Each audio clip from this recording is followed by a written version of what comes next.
this video right now.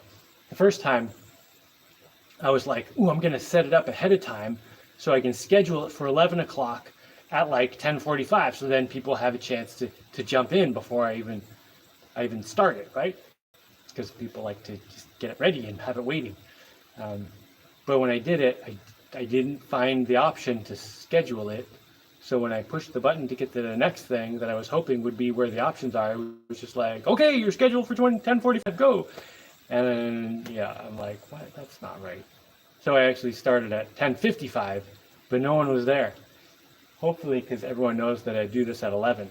So, all right, someone's here now. In case you missed it. I don't know how to schedule these things ahead of time so people can jump in before I start. So I'll have to figure that out next week. I tried to do that, but I accidentally set it to start at 10:45 because I didn't see where the options were. Anyway, I'm feeling a huge amount of relief right now, and I'm going to tell you why. So, first, anyone who's here, say hello. Hello to 4 people who are here yet. See, this is why I want to schedule it ahead of time, because people are going to show up just one at a time for like the first 5 minutes, and then people are going to miss the whole beginning. Yeah, James Lee, yo, Stephen F, Stephen S. Hello, Tech Nord. I feel like it should be Tech Lord. Hello, Jaimie. Greetings from Finland. All right, we got a few people going on here. All right, should I just shut up and start? Which actually is not shutting up. It means I should talk. Hey, Jeff, how's it going, man?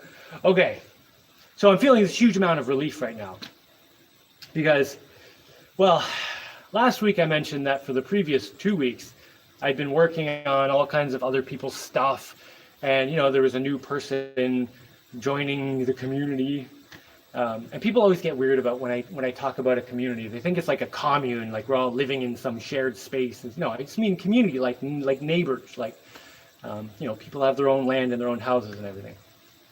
But this one new guy came a few weeks ago, and he's staying on my land in a little house, and I had to set up another house for the person who was in that one, who wanted to move to a different one, and it was just like a couple weeks of like moving all kinds of stuff around and doing all kinds of stuff, and I had to move my entire workshop into my house, so it was a little bit crazy.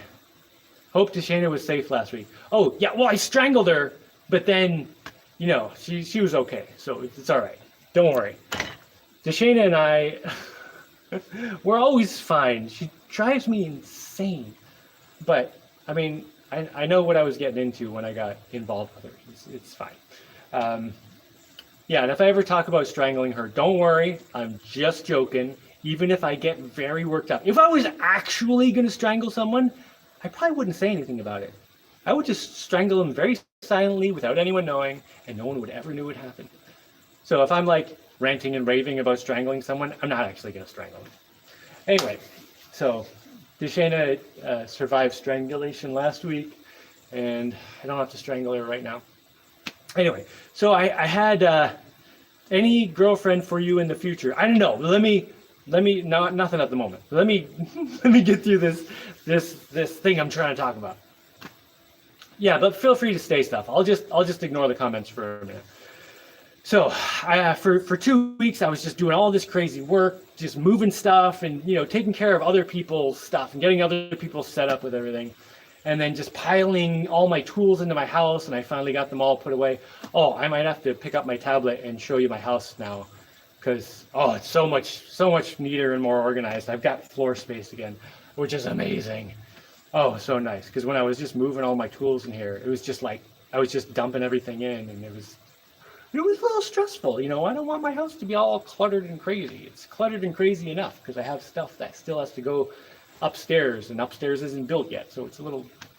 I can keep it under control with the amount of stuff, but it's on the edge. So anyway, one of the things that I had to do was set up internet and for this guy, because he has an online job. I don't know exactly what he does, some kind of coding or something. He probably has to do like voice calls and stuff. I don't know, but whatever. If he has the internet, he can do his job, which is one of the ways that he can be here. Like if he can do this job and have this income. So he needs good, reliable internet with decent speed. That's all I know. And you know, while we got the stuff for his, I also set up my question for later. Totally ask me it later because I'm not going to remember right now. Well, I'm going to read. No, okay. So I set up the internet at my house too. You know, because I also kind of wanted to start running my own channel again for various reasons. And I got my internet set up and it worked great. I'm on it right now. How's the picture quality, by the way? How's the video? Is it working, right? This is the internet at my house. I hope everything's working well. So, you know, he got it set up at his house and he took his equipment, his little antenna thing, his router, and went to his spot. Quality is good. Excellent. So he got it. Oh yeah, but if I move really fast, it messes it up, right? So he took his stuff and set it up at his house. And he was like, okay, I got it connected. And I was like, good. Whew. Totally good, right? No problem. Don't have to worry about it now. And then a few days later, this was like, I don't know, like a week ago, he's like, the internet's going in and out. I don't know. It's unreliable. I can't stay connected. I don't know what's going on. And so we did a little troubleshooting remotely, and he was at his place, you know, doing whatever, I don't know. And it seemed to maybe be fixed. And I hadn't been over there to see his setup or anything, but it seemed like it was maybe fixed. But then yesterday he comes over and we were, you know, he was visiting and we were talking and I was like, so how's the internet going? Everything good? He's like, oh no, totally dead. Doesn't work at all. And I was just like, oh, that sucks. He's like, yeah, I'm just gonna get something else. I'm gonna figure something out. I mean, he was a little bit stressed out about it. He was pretty stressed out about it. Yeah, he had a stressful week trying to get this thing to work. And he didn't want to bother me with it for like the whole week, except that one time because, you know, he didn't want to bother me. Which in this particular case, it would have been good if he just bothered me with it right away. However, his instinct is to try to take care of things himself, which is kind of the more important factor here because it's much better to have someone who really wants to take care of themselves rather than just ask me all the time. So anyway, he's like, yeah, it totally doesn't work. I'm gonna have to like go somewhere, like pay to stay at some place whenever I have to work or stuff. It's gonna cost a lot of money, but and you know, maybe I can get this other signal from this other place and get a backup phone thing. And it's just like the amount of complication that was just piling up and mounting because this guy's internet didn't work was just, I was getting a headache. And I was already kind of stressed out because like I've been dealing with a lot of people issues, you know, when I was getting everyone else set up with all their stuff. And then, you know, I had to strangle Deshana last week and then a few more times this week. And hopefully she's laughing about this a little bit. I don't know if she's watching this or not, but anyway, everything's fine though. But I was getting pretty stressed out. So, and then he tells me the internet totally doesn't work. It's total bust. This is not going to work at all. And like we can't return the equipment or anything because it's already paid for. And like they're not just going to be like, sure, we'll take back your used internet equipment.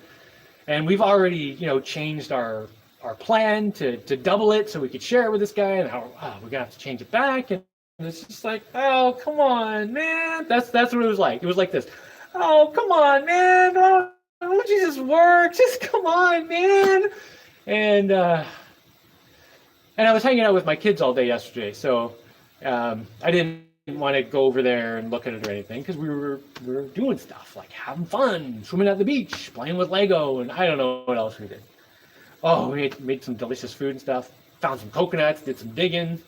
Yeah. So anyway, last night I went to sleep, kind of a headache. Kind of a terrible headache, you know, that, oh man, come on, won't it just work? You know, that headache. It's just like my neck was all tight and just, So I didn't sleep that well. And I just thought, okay, look, in the morning, I'm just going to go over there. So this morning, Deshana came and grabbed all the kids and went to her house, which I think she's partly doing so I can do these uninterrupted, which is kind of nice. Although maybe at some point I'll start getting one or two of my kids to help do this. Because my oldest daughter, she could like read comments and stuff and, you know, tell me whatever. Anyway, so the kids went over to Deshana's and I was like, all right, I'm going to go over to this guy's place. And the island he's staying on, it's one of my islands. I can't believe I'm saying that now. Like 10 years ago, if you told me I'd be talking about one of my islands, like I have more than one, I'd be like, what? Anyway, the island is just right over there. And so I go over there, and as I'm pedaling over there, it's close enough that I didn't even put the motor in the water. I just pedaled over. I'm thinking, please have put the antenna somewhere stupid. Please have put the antenna somewhere stupid. Please aim it the wrong way. Please have aimed it the wrong direction. Because like, if it's aimed right, I don't know what else. Like we went through all the software things and everything. Like I'm just like the last thing is just this antenna. Please let the antenna be aimed the wrong way. And I should also mention that, you know, it was a huge problem that this guy can't get internet, because then he can't have his job. He's going to run out of money soon. Blah blah blah. And it's a huge problem. But a lot of times, huge problems, when you start tracing down, whittling down to what the actual issue is, you start troubleshooting. Often you find it's a really small problem that is very easy to fix. So I get there, and you know, at the end of the canal, I yell, "Hey, what's up?" Because I always yell ahead of time, because you don't want to just show up to someone's wilderness home because you don't know if they're outside running around naked or doing something they shouldn't be doing with some bear or something. There's no bears. Anyway, so I yell, "Hey!" And I didn't hear anything, so I got a little closer, and I was like, "Hey!" And then I hear, "Oh, what?" He was asleep, because he's been pretty stressed out the last week, mostly with this setting up this internet thing. So he hasn't slept that well, so he was still asleep. He's like, "Oh yeah, come on up."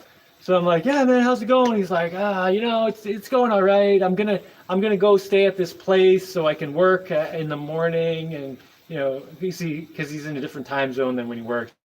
He has to work really in the morning or whatever. And I'm just like, man, every time he stays at this place, it's like, you know, he has to pay to stay there and stuff. And he's like, "Yeah, but you know, I'm not giving up. I mean, I gotta do whatever I gotta do to make it work." And you know, I admire this guy's attitude. He's like, whatever I gotta do, I gotta make it work. You know, he'll do whatever he needs to do, which is the attitude you need when you move off grid, because you know, all kinds of problems are going to come up. All kinds of problems are going to come up. Yeah, you just gotta keep going. You know, you can't get derailed by little problems, big problems. You just gotta keep going. So we're talking for a minute, and I'm just like, "Well, how's your internet here? Is it working at all?" And he takes out his phone. He's like, "See, nothing.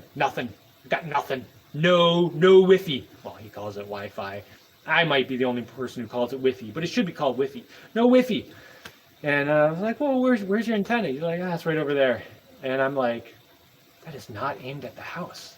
See, Deshaina's house is the one that's sending out the signal to both of us. And you know, I'm pretty familiar with the area. I know exactly where her house is. Even if I can't see it, I know where it is. And I'm like, that thing is aiming. It should be aiming over here, and it's like aiming over there. It's also aiming down a little. It's just like whoosh, whoosh, whoosh. And I'm like, oh, thank God. Thank the Lord. Thank Jesus, or whatever.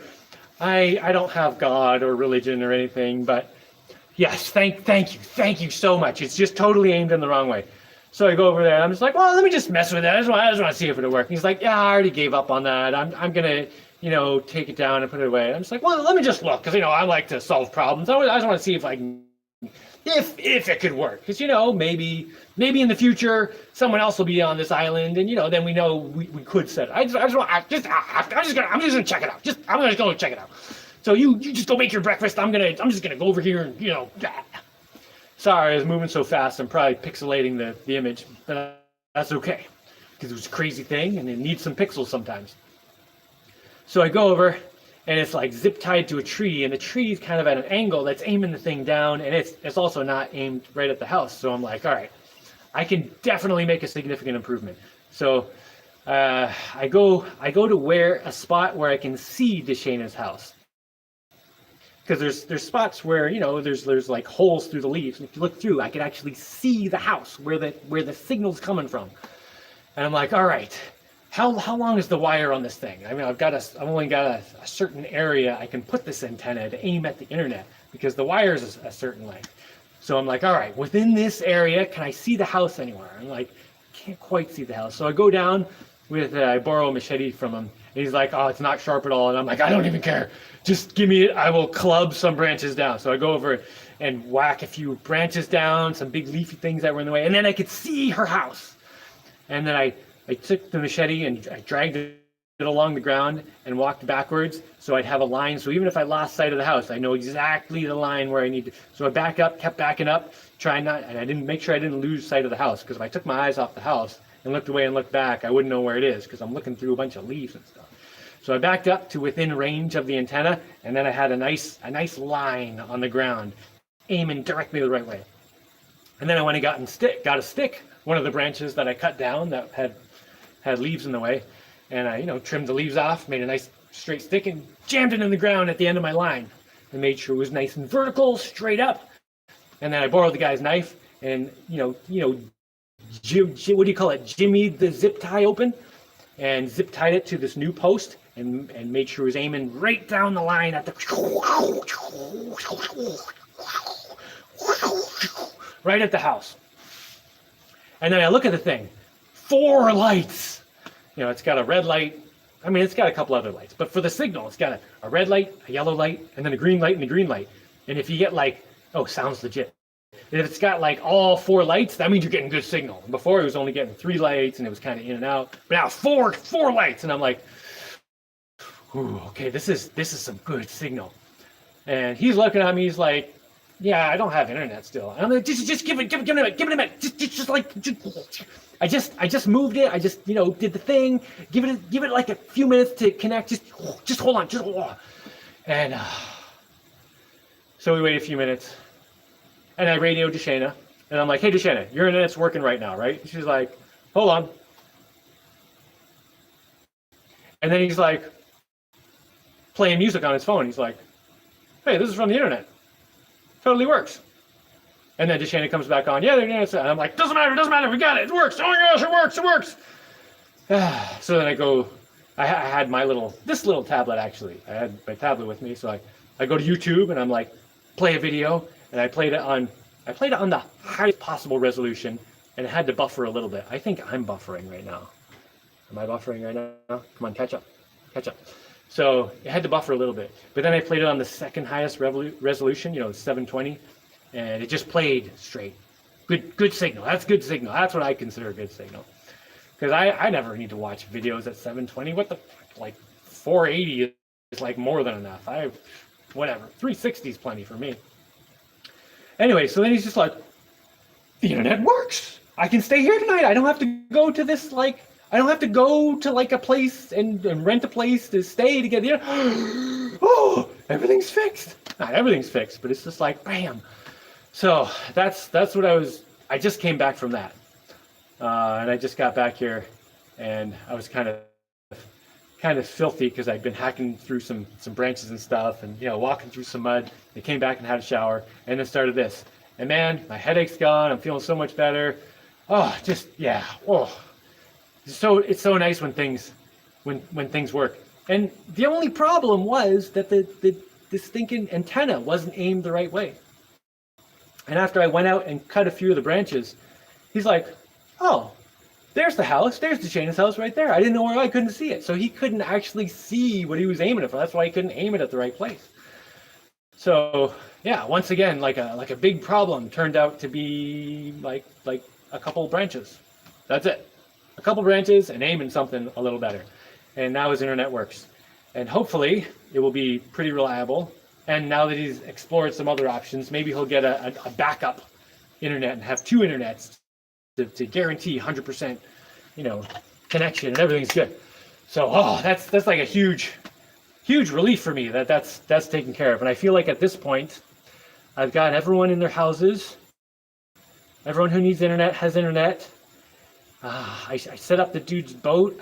I told that story last week, I think, where I loaned him a canoe, and it was actually kind of a similar situation. He was like, it doesn't work at all. And then I was like, gave him a 10-minute lesson in canoes, and I was like, oh, those are actually pretty good. And then we made an outrigger and put the motor on it, and then it was he was overjoyed. The same thing happened with the internet, man. He was smoking happy after that was working. He's like, oh my gosh, look at all the stuff I can do on the internet. I can do work and stuff.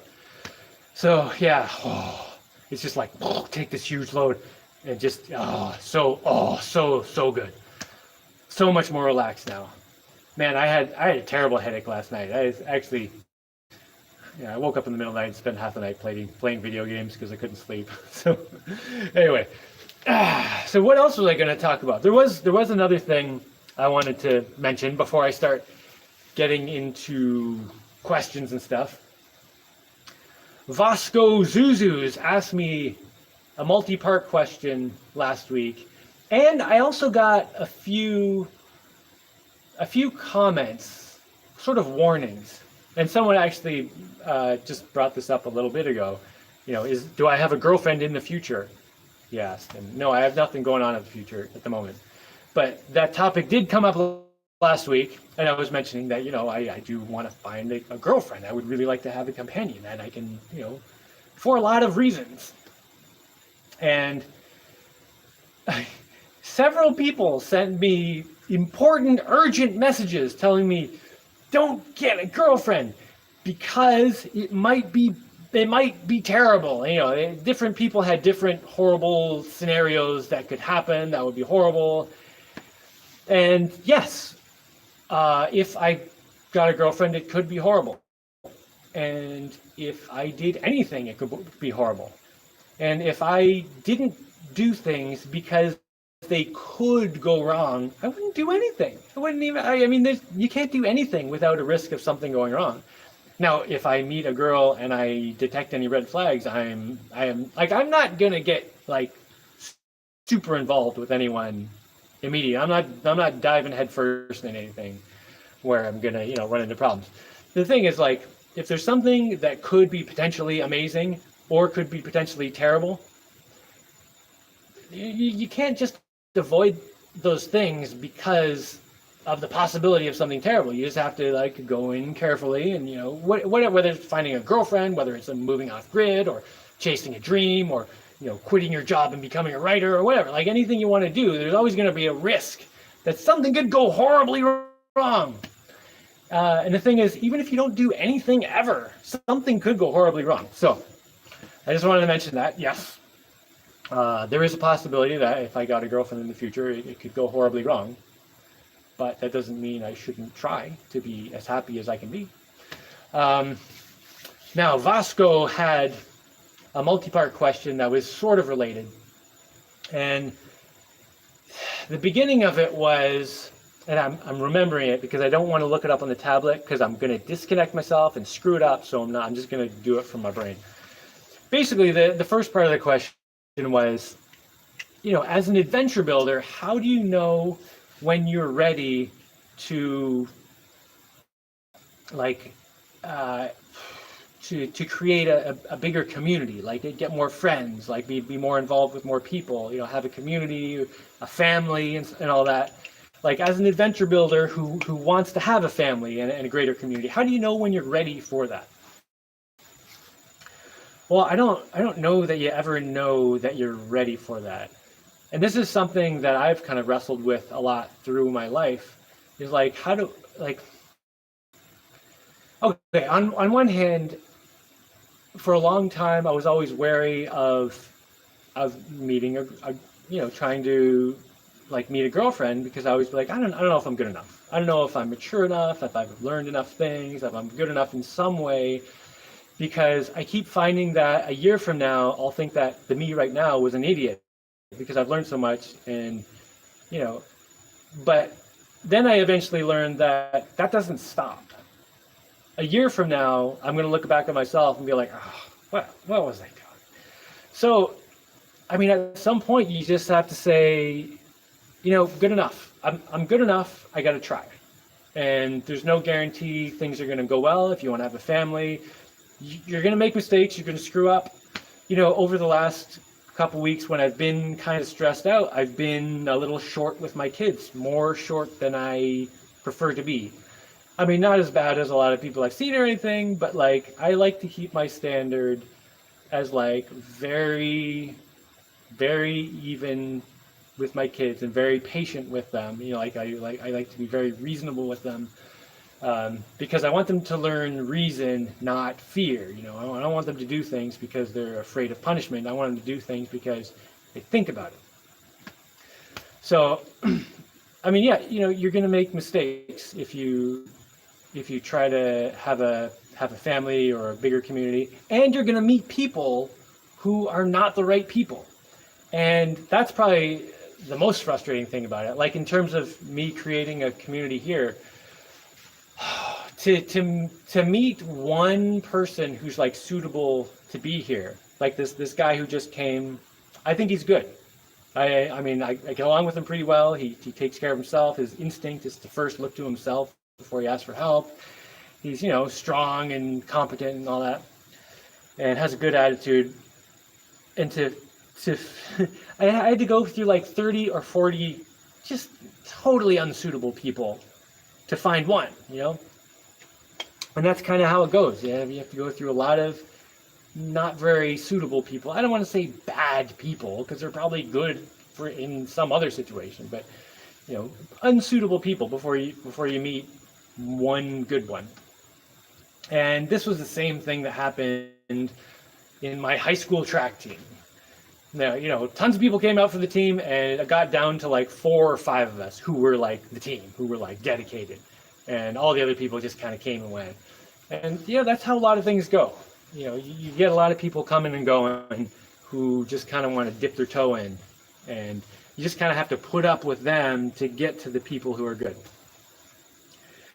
Now, there was another part of this question. Well, then there was a comment, but the second main part of this question was, and this question, I think, well, let me just say what the question was. It was, is there room for compromise when a man and a woman partner up? Like when you have a male and a female, they partner up. Is there room for compromise, you know, between those? And I think that question is coming from a place where there's a presumption that the man and the woman need to be against each other, and that's the general idea that we get in our society today. Is, you know, this whole battle of the sexes thing. We hear all kinds of stupid phrases about, you know, just how men and women, you know, men are from Mars, women are from Venus. Like they can never be understood. They can never understand each other. Can't work together. Oh, you just have to fight and everything. That doesn't make sense. I think that's something that's made up, that we hear all the time, that we're getting culturally, but I don't think that is something built in. I don't think that's a naturally occurring thing at all. I think, on the other hand, men and women complement each other very well if you can get past all of that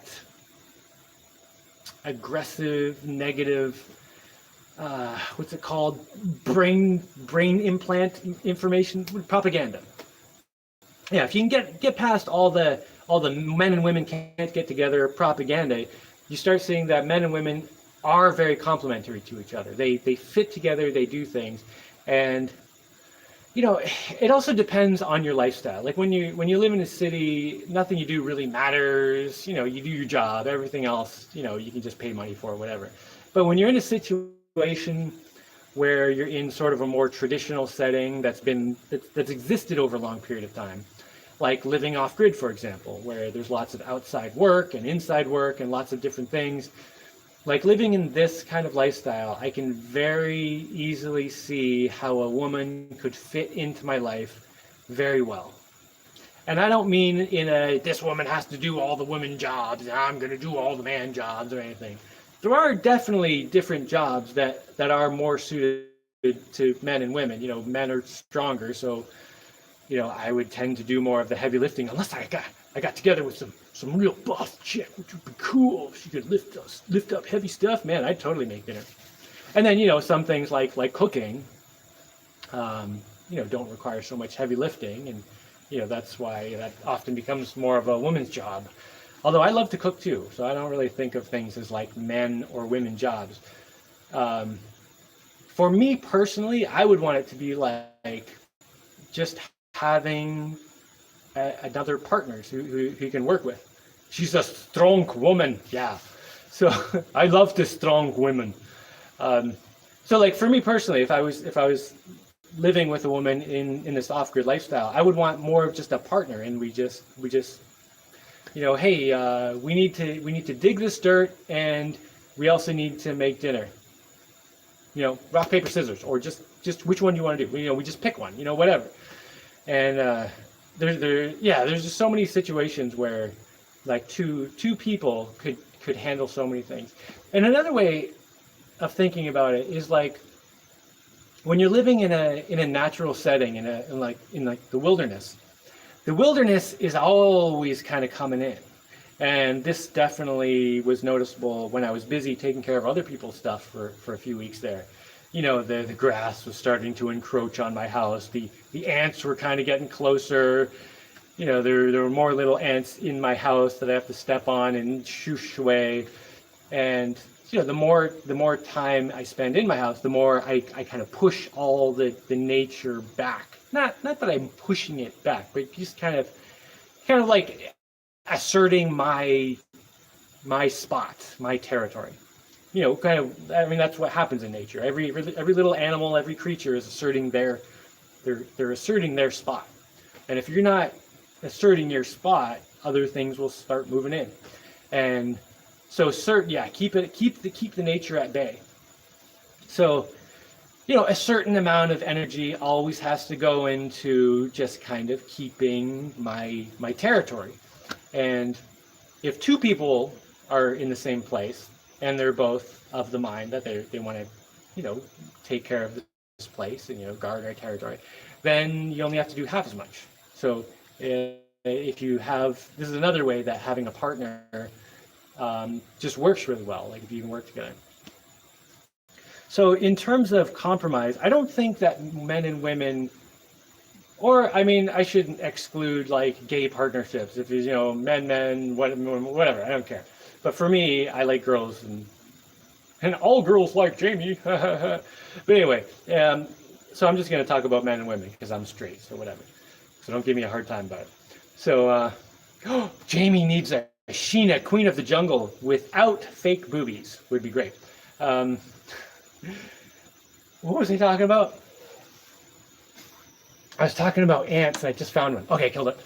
I think that men and women, I think we really need to get off the idea that men and women are supposed to fight each other. And, men are supposed to go hang out with their buddies and complain about, oh, my bitchy wife just won't shut up. And then women go off and say, oh, my stupid husband, he wipes his shoes on the couch or whatever. I think we need to get away from that hatred of each other thing that's just become normal and comedic. We see it on TV all the time. The men hate the women and the women hate the men. It's always this fight. And I think we really need to get back to just appreciating each other and working together. Because life is so much better when you work together. And men and women can work very well together. And on a few occasions, I've actually experienced this, and it's amazing. It's amazing when it happens. Unfortunately, I've only experienced over, shortish periods of time, a few months at a time, and then it all kind of blows up or whatever. But anyway, so if men and women I don't think they need to compromise. I think they just need to work together toward the same goals. Okay, let's move on to some questions. Someone asked a question earlier that was for later. Totally type it now, because, I got to check my questions with this hand. No, Jaimie is required to experience homosexual. No, I don't know. I don't need that. I can have dude friends. It's nothing homosexual about having dude friends. Dude, I've had best friends who are dudes that I can give like a big bear hug. There's nothing gay about it. We're just like totally best buds, man.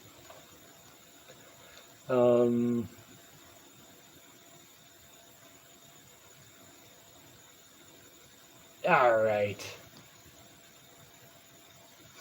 I think people with ADHD would make great adventure builders. I don't know about that. I disagree. All right. Do we have any questions here? Jaimie came out of the closet. Yeah, I'm not doing that. All right. If you guys have nothing to talk about, maybe I should take off. Wait, there was a question up here somewhere, though. All right, Mr. 1-2 is a fan since the giant robot days. Man, I'm looking forward to making another giant robot. That's gonna be really fun because I have so many more skills now, and I have access to so many more materials, like in terms of things I have experience with and I use, and I know how to use them, like fiberglass. And so anyway, let's see.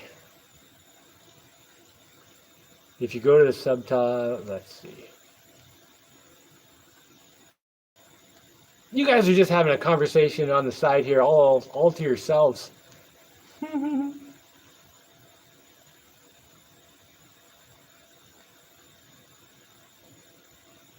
I'm going.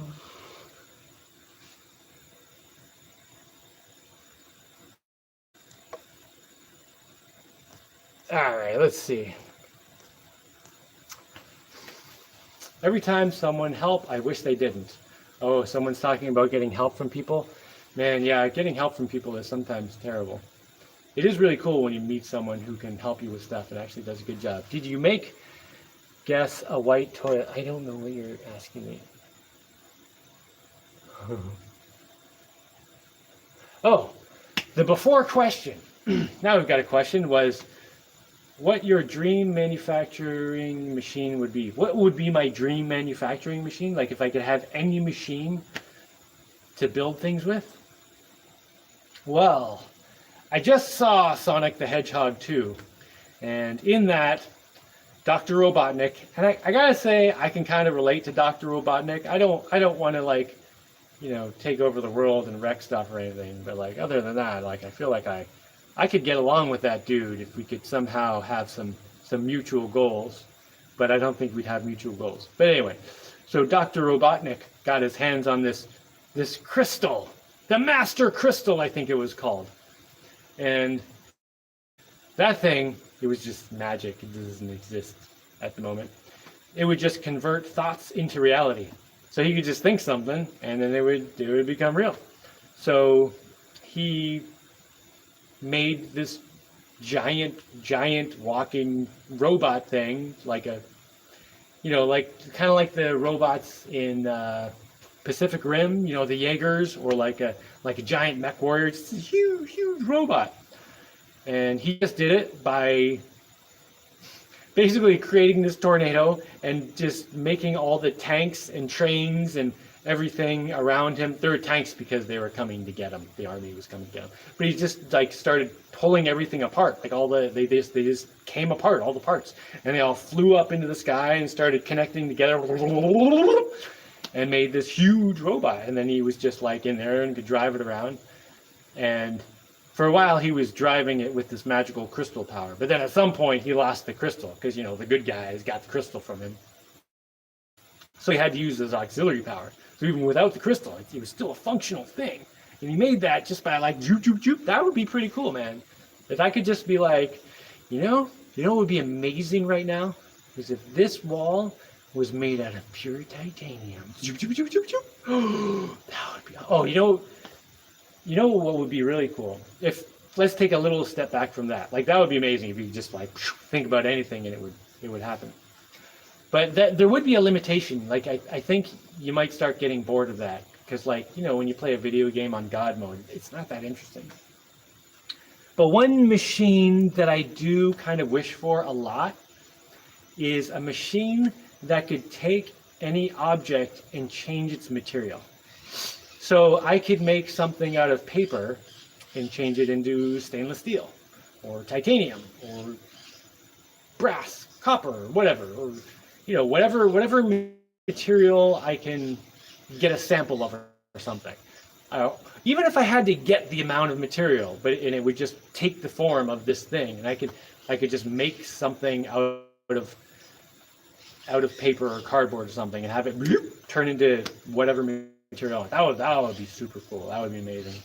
Another machine that would be really cool would be a growerizer. So, or a grower or a shrinkerizer. But the one I usually think about most is a growerizer. So if I made like some small thing, I could just blow it up. So I could make like a toy robot and blow it up, and I could get in it and drive it around. That'd be amazing. Or I could make my house like this big, and then use up the blow up riser, and it would be huge. Of course, that would be kind of complicated. It would have to add material in, not just like kind of diffuse it. Like I would have to actually keep the density. All right, let's see.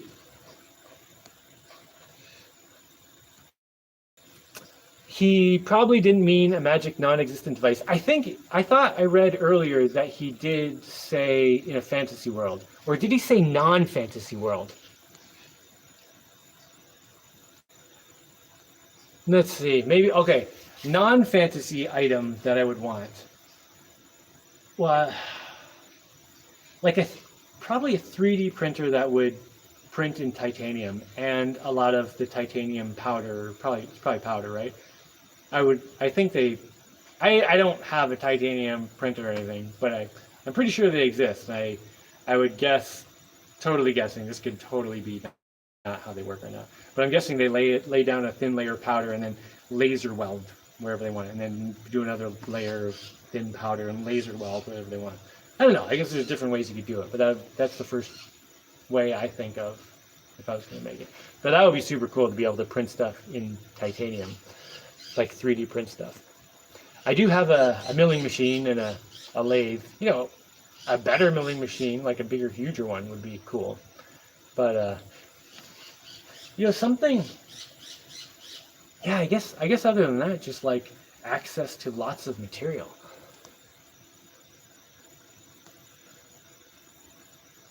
What would your dream manufacturing machine be? Yeah, it's a dream manufacturing. It doesn't need to be real then.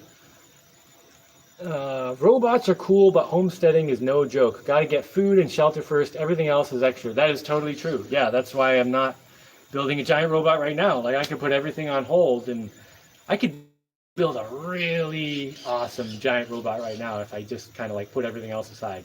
Oh, I got the tools, and I've got the stuff, and oh man. But yeah, I got to get food going. I have like a lot of things to do that kind of take precedence over a giant robot. I don't really need. It would be amazing, but yeah, I don't really need. Question: what personality type do those guys have that cheated in that recent fishing tournament? I have no idea I have no idea. Is that a question for me? What personality type the guys? I don't know who cheated in a fishing tournament, and I don't know what type of personalities I'm choosing from here. I don't know.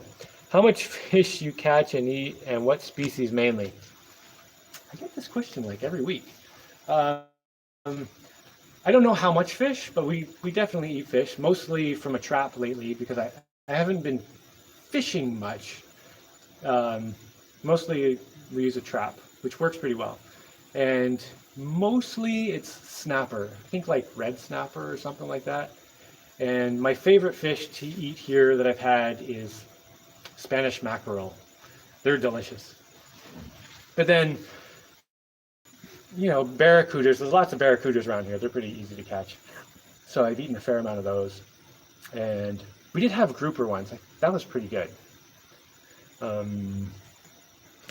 Let's see. Transmogrification machine. I feel like that's a thing from a movie that I can think of. Insanos. That's awesome stuff. Says, I can't believe I know what you're talking about. Fishing tournament drama. I can't believe they hid weights in the fish. What? Ah, so not adventure builder. Oh, that's terrible. They hid weights in a fish to make their fish heavier so they'd win. Ugh. Inspired by your old dome-made gas-powered generator. I'm making my own, except mine will be powered by a stationary bike. I also had a stationary bike powered one at my old house. I don't know if you saw that, but yeah, it was just a bike that I got from the junkyard. I made a little stand for it. Used a V-belt around the back wheel that had no tire on it. I just put it around the back wheel, to a car alternator.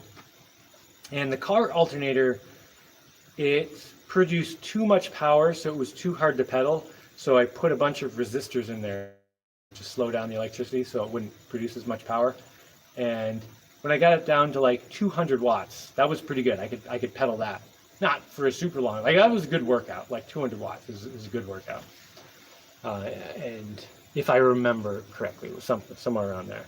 But that thing worked really well. I would like to set one of those up here actually, because sometimes there's a rainy day or like a rainy week and there's not that much electricity, and I don't want to go outside and go running. I want to get some exercise. It'd be great to have like an electricity producing bicycle inside, and I could totally make it so my kids could use it too. Oh, they'd love it. That'd be great. Oh.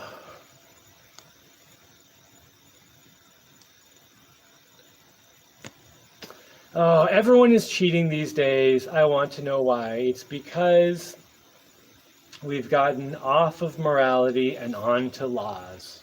And when people function based on laws and rules, they start looking for ways to get around the rules. They can find a loophole or some way to cheat the rules. There's nothing to say that you can't do that. But if you operate based on morality tells you don't cheat. Don't try to destroy value in the world to get something for yourself. No, you need to create value in the world. So stealing destroys the value of whatever you're stealing, because it's not as valuable once you've stolen it. And you also usually destroy things when you're stealing. And when you lie, it destroys value. Yeah, I mean, if you're in a world where people are operating based on morality, then people don't cheat and screw each other over and stuff. But yeah, as long as we're just doing these rules. And there's also this huge greed thing. Greed is like idealized today, which is terrible. Oh well, greed. They won millions cheating. Yeah, greed. Oh, I've seen those metal printers that use lasers and metal dust. Ooh, they do use lasers and metal dust. Yep, laser sintering machine. Ah, man, that would be amazing to have one of those. Hey Jay, have been enjoying your journey since the start of building the banana building. Your ethos, I don't actually know what ethos means. I know, kind of. I should look it up and get the actual definition. Your ethos has helped me through many a hard time. Thank you. Sending big hugs from England. Oh, big straight hugs coming back at you, man. That's awesome. Can't wait to see the mill being used. Yeah, lumber mill. I want to get a lumber mill. See, I need to get a lumber mill going definitely before I get a giant robot going. And this kind of reminds me of when I first started making YouTube videos, like, I don't know, like 15, 20 years ago, whatever it was. The first video I put up, I think, was of a toy six-legged robot walking around. And that got a lot of views. But then I started making videos of the giant robot project, and I was making a lumber mill so I could make a workshop. And here I am making a lumber mill and setting up a workshop again. Should I start giant robot videos now? Because that's what I did then, and it was just like partly the setting up of everything. But nah, I don't know, maybe I should, who knows. Giant water robot when? Oh, speaking of it, yeah, I do, when I build a giant robot here, I do want to make it amphibious. Because, I'm on an island, there's water all over. If it can't go in the water, it's very limited to where it can go. But if it can walk into the water and keep going, man, yeah. Giant food harvest robot when? Yeah, that would be cool. Sounds like you have everything you need to build giant robot girlfriend. I don't know about that, man. I want a human being. I know human beings can be difficult and drive you crazy at times and stuff, but if you could have built a robot to help you homestead, what would it be like? Well, the first thing that comes to mind isn't so much a robot as much as a strength suit, which is something I have plans to make one, basically like an Iron Man suit without the flying, the blast, not without the magic. An Iron Man suit without the magic. So basically, you get in the thing, and it's like, it triples your strength or whatever. So, if I need to go dig something, I can just get a giant shovel and just, or if I'm like, carrying concrete around or rocks or stuff, I can just either move more or just keep going without getting so tired. Either way would be useful. And that's probably the machine, the robotish kind of machine that I've thought about building most, that would be most useful, in an off-grid kind of situation, because that would be pretty cool. Even if I had to plug it in to get electricity, like I could work within a certain area and, just have the plug, just have a wire going to wherever, and because a lot of the time I'll spend a lot of time doing heavy lifting in a small area. That would be pretty cool. I do want to make one. I have a really good design. It uses well, I shouldn't say I really have a good design. I think I have a really good design. It works really well in my head. It doesn't use any electronics. It's all analog. And it's really simple too. I don't know. It's sort of like it's a little bit complicated because there are two different systems that have to work together, or it doesn't make any sense. And each of the systems is really simple, but if you took one out, the other one wouldn't work at all. And well, let me just explain a little bit. The two systems are basically like an active one. So like if you're lifting an arm, and a passive one. So if you're lowering something down, it would have two different ways of doing stuff. Because the active one, where you're lifting something, it's got to apply power and actually, raise your arms or whatever. But if you want to put something down, but you still want to have the strength, you can't have that motor or whatever, or pistons lifting, because you're going to end up lifting. So it's got to have like a braking maneuver, so you can lower things down. So it would have like kind of two modes of operation that have to function flawlessly with each other, which turns out to be really simple if you set it up right. And in my head, it works great. Giant fish harvesting water robot. It's just a boat, man. Like a boat dragging a net, which I actually wouldn't want to do a boat dragging a net. It's too destructive. Like to do a place. Oh yeah, I think he messed up I think there's a couple typos in there. But Jeff's talking about like a CNC router kind of thing. That would actually be really cool too, because I can get wood here. I mean, I have like 25 acres of forest. There's so much wood. I wouldn't even have to cut down a tree. There's always like trees laying down that have fallen down in some windstorm or something. But that would be really cool to have a CNC router. So I could cut a chunk of wood, bring it to this thing, and it could carve out whatever I can draw in my CAD program. Let's see. Question. Do you think it would be more efficient to use your advanced pedaling skills to power an alternator that in turn powers electric boat motor? No, it would be less efficient, because every time you convert your energy from one form to another, you lose something. So if I'm pedaling, that's mechanical energy. If I'm pedaling, turning a generator to make electricity, some energy is going to be lost in that transference to heat, friction, whatever. And then using that electricity going through wires is going to lose a little more. And then to turn a motor again, motors aren't 100% efficient, electric motors. Electric motors are pretty efficient, but it's not 100%. So every step, it's going to lose a little bit of efficiency, and then you're going to end up with less power. So if you have, like the pedal system I have right now, where it's just got pedals directly connected to the thing, that's the most efficient way you can make it. Because there's no change of energy form. It's just direct to the thing. Well, I should maybe mention that the way you can do it direct, the way I'm doing it direct, is to a paddle wheel, and a propeller might be more efficient. Although I like paddle wheels because they can get dirty or dented, or get crap on them, and they don't lose efficiency as fast as a propeller. So in kind of a rugged situation, a paddle wheel actually makes a lot of sense. But in an optimal situation, I think a propeller is actually more efficient. But I don't quote me on that. What about crabs and lobsters? Well, we do occasionally eat crabs because they get in the trap, and then I've never cooked a crab myself, but Shane has cooked them a bunch of times. So we have eaten crabs and also snails.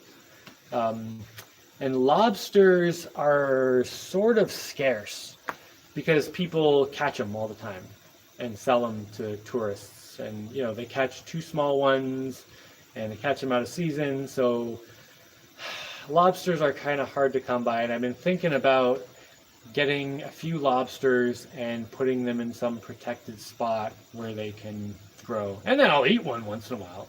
But, you know, I would want them to actually flourish, not just eat all the babies all the time, which is so much of this world is like people taking things too early and destroying, basically like destroying their own harvest, or their own naturally occurring harvest by you know, taking the baby fish before it gets big, or eating the fish before it has a chance to reproduce, or you know, yeah, this is why they have hunting. What's it called? I forgot what it's called. Hunting seasons. So, you know, during certain parts of the year, you're allowed to kill certain types of animals that, you know, supposedly have already reproduced and aren't carrying the babies or whatever. So there are laws protecting some of that stuff, but there's also, you know, people should be using common sense to not just destroy everything around them. But we're not, because this comes back to the rules thing. Like, if you can get away with it, why not? But if we were in a society based on morality, then it would be obvious that you shouldn't do dumb things like that. Do you have crocodiles there, Jaimie? We have caimans, which are like small crocodiles. And I'm trying to think of, I feel like I've seen one once, but like I basically never see them. I know people who've seen them, and they're not big. It's not like they're going to come and kill you or anything. Like, I don't think one would come at me because I'm too big. They might come at a kid or something, but they're really not very big. I've seen dead ones that people killed, and they were pretty small. Are you going to 3D print anymore? Yes, I hope so. Actually, there's a guy who watches my channel, and he made a bunch of 3D printers and was selling them for a while. And he said he has some extras, like leftover ones, and he would send me 1 or 2. And I was like, oh, amazing. But he, you know, he's got other stuff to do in his life too, so it's not here yet. But hopefully that will come at some point, and then I'll have like a new 3D printer, which will be amazing. Yeah, I do want to 3D print more stuff. And there is a reason I haven't like kind of prioritized 3D printing.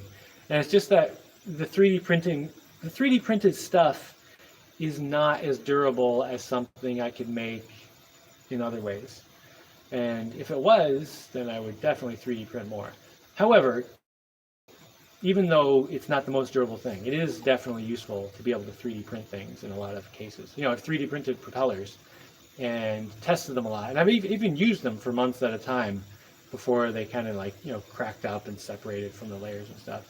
And that was really useful because I could just print new propeller blades for this propeller and test different shapes. And, you know, I learned a lot just in terms of the, you know, the shape of propellers and what works better and what's more efficient and all that.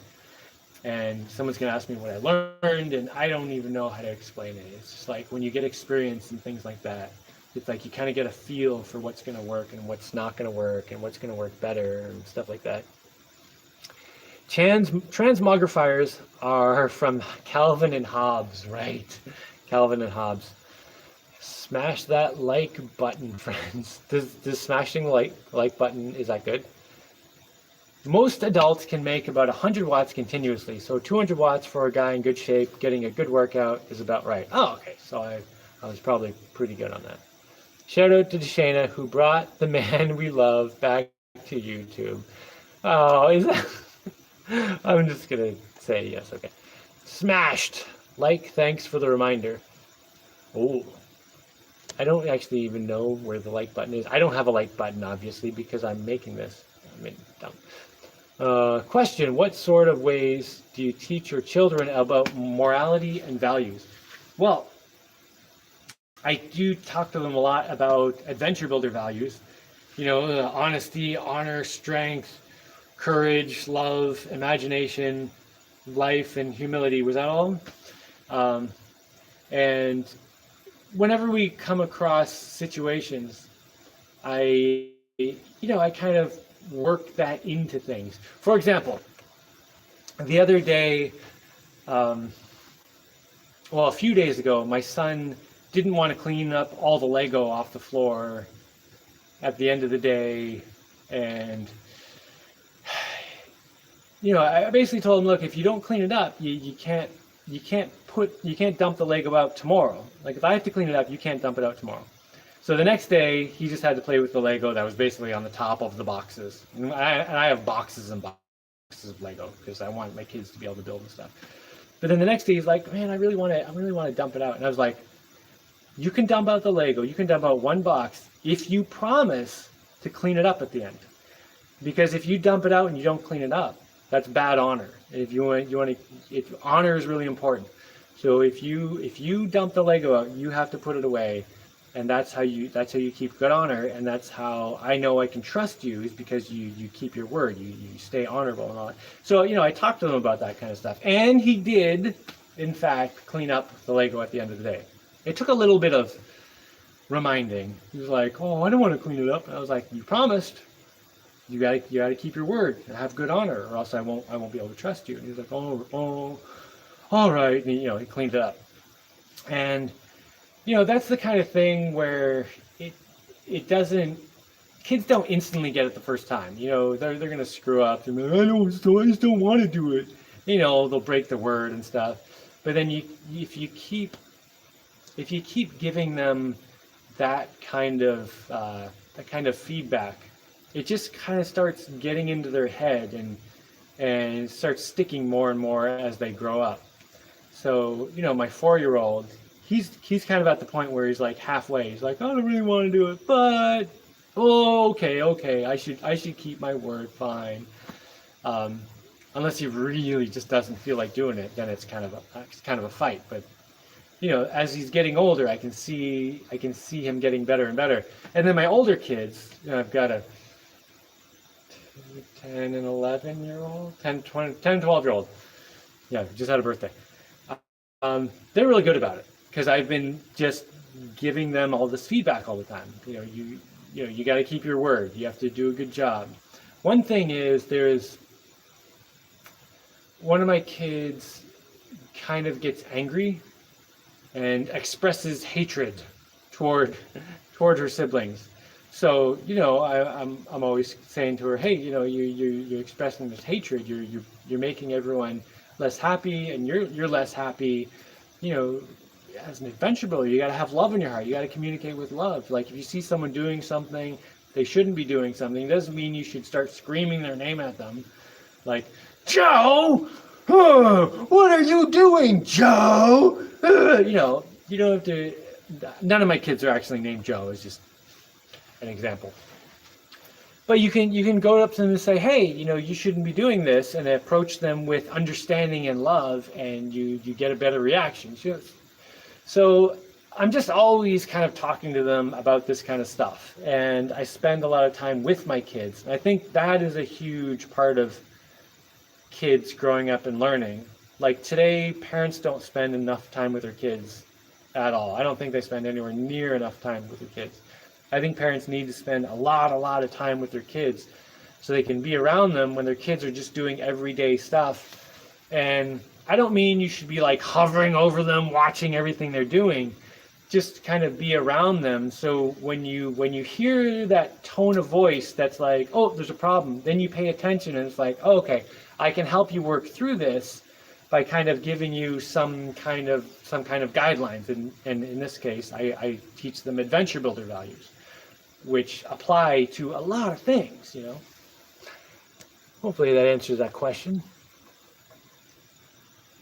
So yeah, a lot of it is just teaching them adventure builder values. But another big thing is leading by example.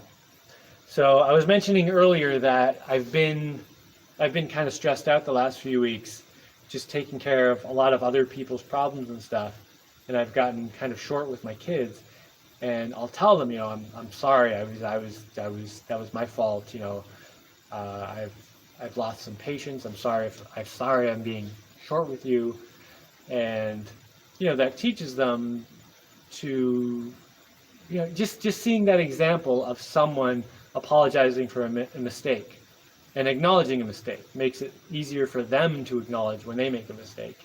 You know, just stuff like that. Like, just try to be a good example, because kids will mimic whatever you're doing. They'll imitate you. Ethos equals adventure builder wheel. Excellent. Question related to laser metal printer. Do you still have your laser cutter? I do have my laser cutter. It's right up there. I haven't turned it on for years. You know, you kind of have to set up a bunch of stuff. It needs like a water pump to pump water through it, and then like an air blower. I think that's it. Maybe that's it. Still, you know, it's not just like plug it in and turn it on. It's like you got to set up some stuff. So I do want to get that set up at some point. Probably after I get a lumber mill set up, because once I have a lumber mill set up, I'll be able to cut thin sheets of wood, and then I can put them in the laser cutter and cut stuff out and build stuff with it. That'll be really cool. Let's see. Someone retracted his message. I hope it was a nice message. Ethos, the characteristic spirit of a culture, era, or community as manifested in its beliefs and adaptations. Oh, thank you for giving that definition. That's great when someone just puts it right there. Now I don't have to remember to look it up later. I'm just going to read that one more time. Ethos, the characteristic spirit of a culture, era, or community as manifested in its beliefs and aspirations. Got it. I like that. Ethos. That is a good word. Question, do you have a laptop? I do have a laptop. It's right there. Right now, I always like to have two laptops. So I have one that goes on the internet and then one that doesn't go on the internet. You know, just because the one that goes on the internet, there's always a chance it's going to get some virus or maybe just garbage. Some garbage update from Windows or something that screws everything up, or who knows, you know. When the computer that connects to the internet is vulnerable. So I always have another computer that does not go on the internet at all. And that's the one where I'll do like the important things. You know, like if I'm programming some big thing, I don't want to lose it, or you know, maybe I'll use that to edit the videos and then put them on the other computer to upload them. But right now I'm down to one computer, which is not ideal for me. And the computer that died, not everything died. Like the computer screen went out, and then the little mouse thing went out, and then I think it's the motherboard. But anyway, I went online and bought two of the exact same computers that are used and have had their hard drives removed, but they work. So that way I'll be able to take the hard drive out of my broken computer, put it in there, and hopefully it'll work. And they were really cheap because they were, you know, missing hard drives and all this stuff. So I just bought two of them. So hopefully they both work and will last a while. But as soon as I get that, I'll feel more comfortable about my computer situation. Oh, my general laptop of choice is a Toughbook CF31, just because they're supposed to be tough and rugged, although mine died. I do have one that didn't die though, that I got it from some guys who watch the videos. They take CF31s. They might do other Toughbook models too, but anyway, they take these Toughbooks, and there are a lot of them out there, and they buy them used, refurbish them, and then sell them as Black Cobra Toughbooks. I think their company is called Tech Tough or Tough Tech, something like that. But they sent it to me for free, just as a thank you for making these videos kind of thing. That was super cool. So hopefully maybe they'll get a bit of business from that. And that one's working great. I've had no problems with that. That's the one I actually don't put on the internet because it's a really nice computer and I don't want it to get wrecked. Let's see, aircrete boat or styrocrete boat with fiberglass shell. I've thought about, I wouldn't want to do aircrete because water can permeate it. Styrocrete boat would work. However, if I was doing a fiberglass shell, I'd probably just stuff the styrofoam in there. Maybe put a bit of spray foam in just to glue it together a bit. But putting cement in there would just add weight to the boat. Now, I have been thinking about making a styrocrete dock. So just like a cement mixed with styrofoam bits to make lightweight concrete that will float, and just make a big block of it, throw it in the water, and use that as a floating dock. And I'm probably going to do that at some point. A loader from Aliens, Murftopia. This is going back to a machine, a robotish type of machine that I could use that would be useful here. Yeah, the loader from Aliens, that was pretty cool, but I'd want to put bigger feet on it so it could walk on softer ground, like on the dirt, and have different hand attachments, like some shovel scoopers and different stuff like that.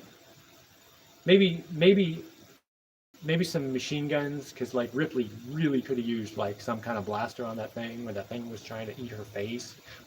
I mean, she had her little torch, but if that was like a blow torch, she could have blown that thing's face right off. But then you wouldn't have had it as an exciting ending. Robots can't receive pleasure, they can give it though. Robot woman, I can't afford a real one. Well, yes, often it is the case that it would be cheaper and less trouble to build an entire woman than to meet one and have one. But you meet a good woman, you meet the right person, and you get a totally different experience. You get a good experience. It's just people today are so aggressive and ready to fight all the time. It's hard to meet someone you can click with. Question: do you still have your Legos from Vermont? Well, you called them Legos, and I call them Lego, because to me, Lego is a substance like sand or salt. It's not individual pieces of Lego, so it's not Legos. To me, it's Lego. But yes, I have. I'm pretty sure it either all made it here or almost all made it here. I have a lot of Lego from that I had. I also bought a whole bunch of Lego like right before I had my first daughter, because I was like, my kids are going to need Lego. So I went on eBay and bought a lot of Lego just by the pound. Isn't that silly? We have all this free fuel, wood, but too lazy to use it. Yes. We have all this wood that we could use, and we also waste so much fuel. Like so many homes in cold weather places, and I experienced this when I lived in Vermont. It's a place with a very cold winter. So many people had houses that were not well insulated at all, and they would just use like tons of propane or whatever gas, because it's easy. You just it costs a bunch of money, but they're just like, well, that's just the cost of living. I'm like, no, man, insulate your house, and you don't have to use so much fuel. And if you insulate your house well, you can heat your house with wood, and it's not even that much work.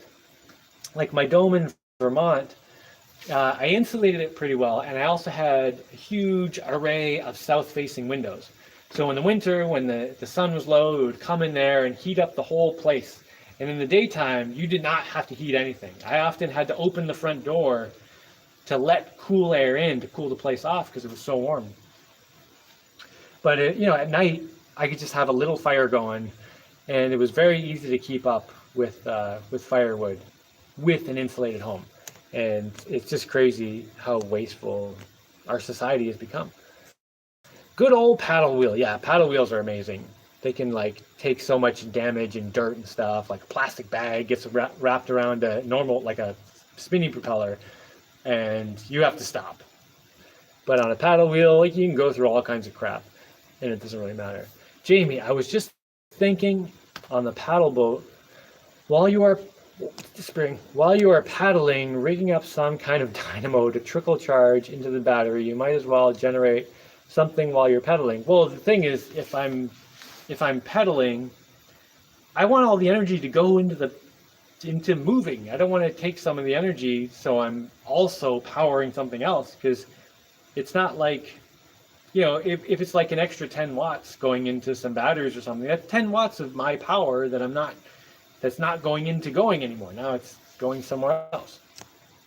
It's not like you get the free energy just because you're doing it anyways. Like you're losing energy. You have to do more. Lobster farming sounds cool. Definitely not good to over harvest. Yeah, lobster farming I think that would be amazing. And I don't think it would be that hard, but I don't know. Like, I do have canals. Maybe if I block off the end of canals, then I can just get the lobsters living in there. Fun fact, lobsters can live to be 100. I knew this guy who was an artist, a sculptor, and he had all this crazy weird stuff in his sculpture studio. And one of the things he had was a lobster, and it was like a big lobster, like its claw was like this big. Apparently lobsters grow enormous, but it hardly ever happens because they're so delicious. Jaimie Mansell, yeah. We have caimans here in Mexico. I've eaten them. Ooh, and even had a pet one for a few months. Usually pretty scared of humans. Oh, are the caimans delicious? Maybe I should be eating them. One of my neighbors had a caiman. She was actually kind of worried about it. It was just kind of hanging around for a couple months. Didn't cause any problems though. Although she did lose a couple chickens. So maybe the caiman got some of her chickens. Hello, late as always. Greetings from Germany. Greetings from Germany. 49ers Falcons game just started. You know how much football I watch? 49ers to me still means Joe Montana.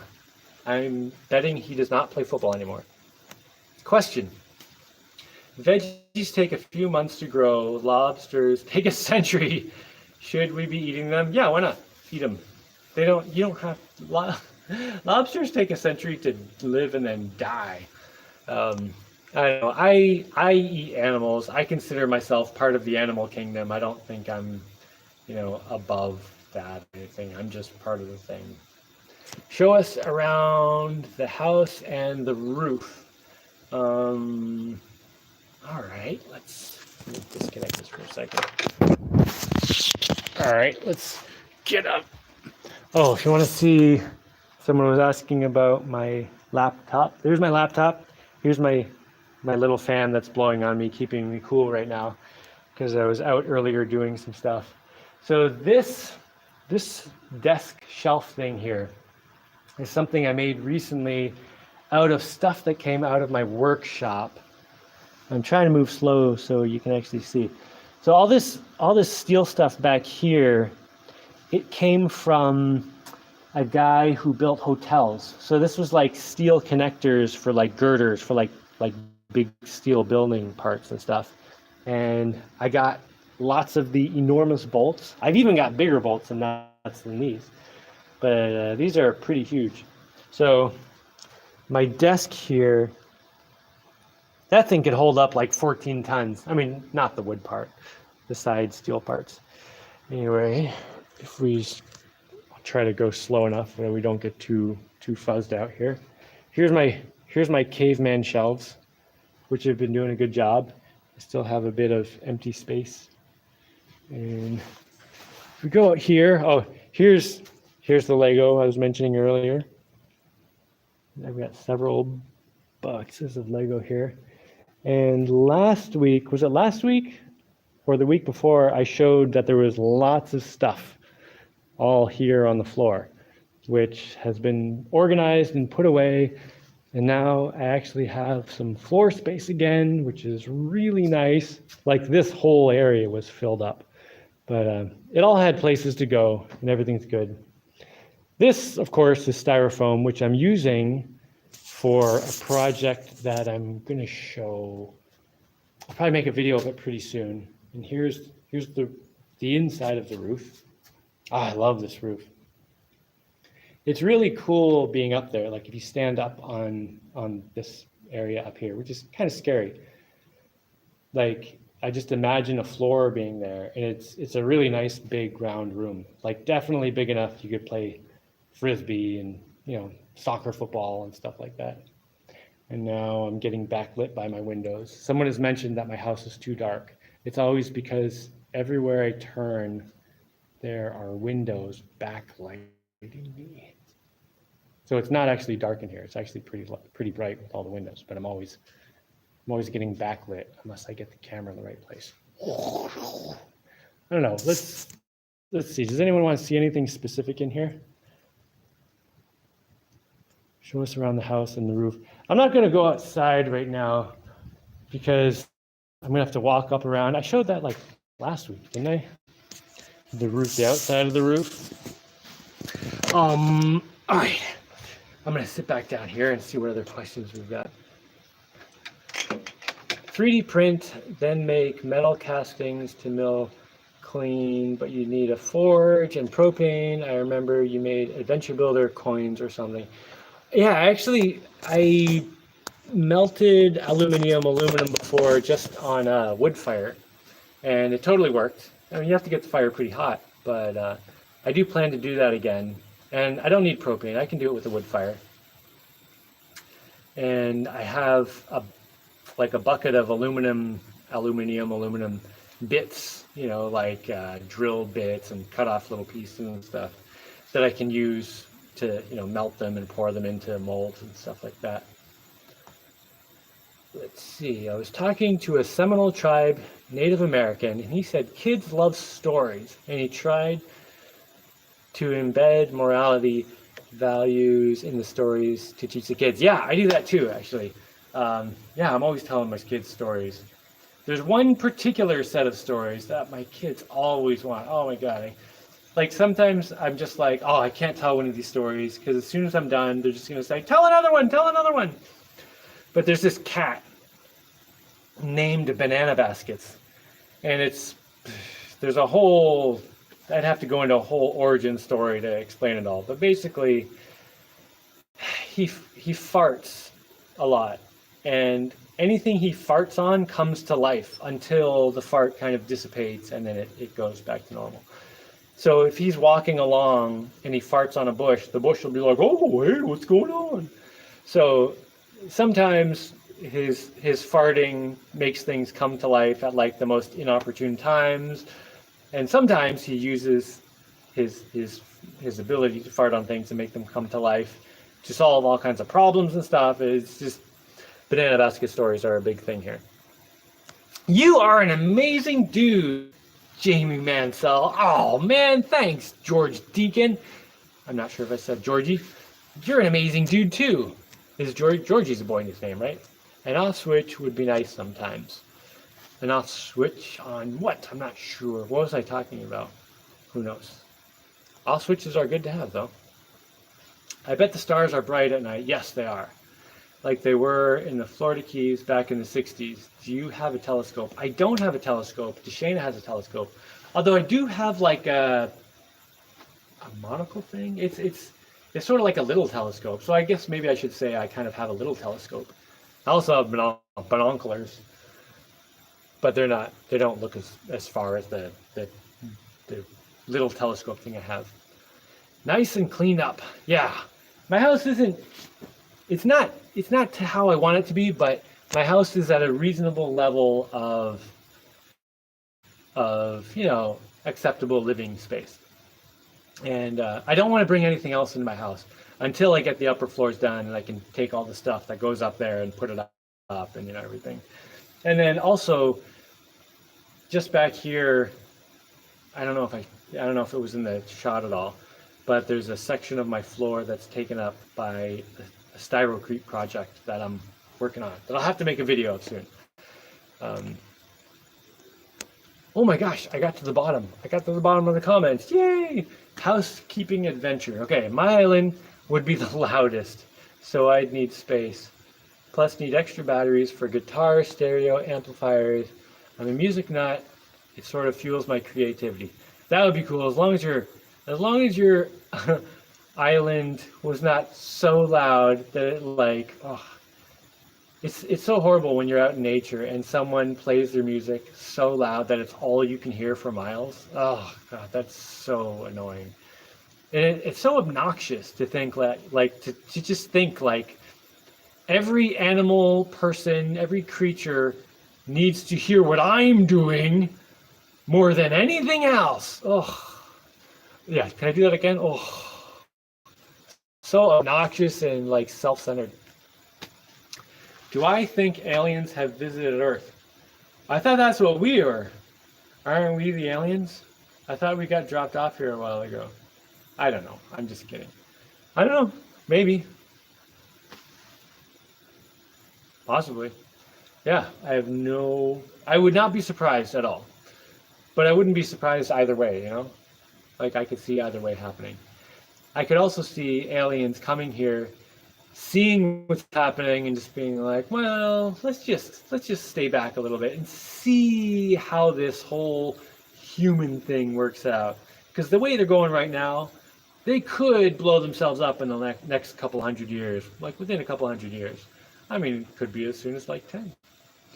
So let's just stay out of it. Let them either blow themselves up or prove that they're worth living. So could be, who knows? It could also be that aliens have sort of like, infiltrated our governments, and that's why there are so many terrible policies that are polluting the planet or terraforming the planet. Not to be offensive, just personal noise. Oh, the sauce rocks. You don't want to be annoying and like blast all your music. You just want to make personal noises. Yeah, personal noises are great, man. I love personal noises. Have you ever seen anything like a UFO or weird out there in the wilderness? Well, technically a UFO is just an unidentified flying object. And I have seen unidentified flying objects, but nothing where I was like, that's aliens. I mean, I feel like if aliens have the technology to get all the way here from some other planet, there's a good chance they're significantly more technologically advanced than us. I mean, it could happen that some aliens, like pretty close to our technology level, just happen to come by at the right time. But if you look at like the history of the Earth and how tiny an amount of that time has been where we could actually go to outer space. I mean, the chance of meeting up with another civilization right in that narrow zone where you've got similar technology that'd be a pretty big coincidence. So chances are they'd have so much more technology that we wouldn't even recognize what they're doing. It'd be like an ant looking at a helicopter.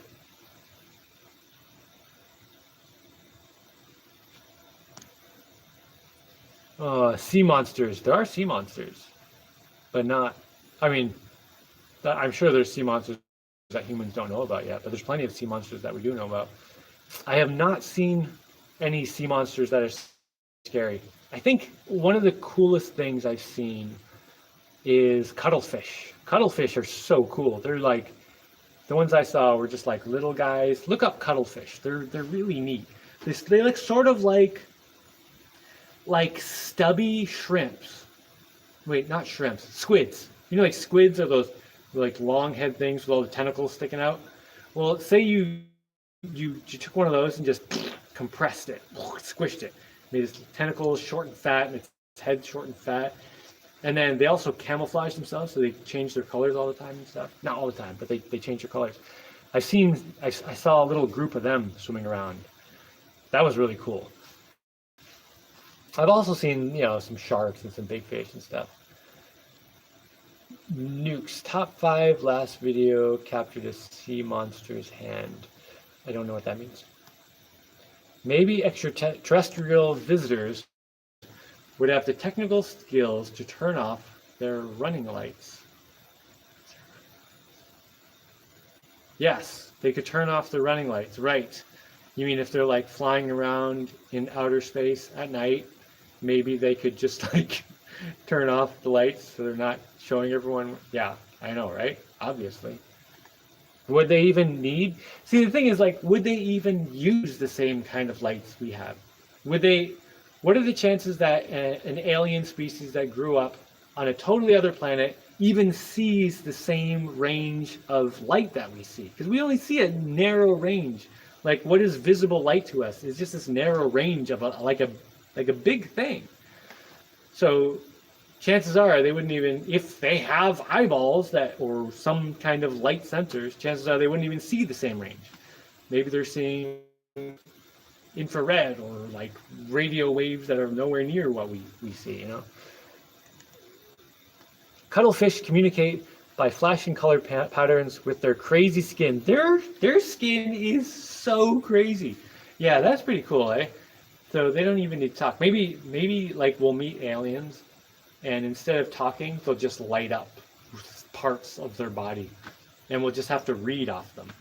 And then since we can't do that, we'll sit there talking. Wow, that's really cool. Yeah, man. And they're just like, I can't understand you, writing across their chest.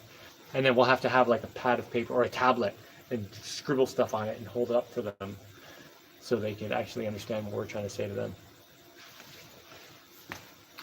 Worm up. Aliens communicate by farting. Oh, that is... Can you imagine? Has anyone made a movie or a cartoon about that?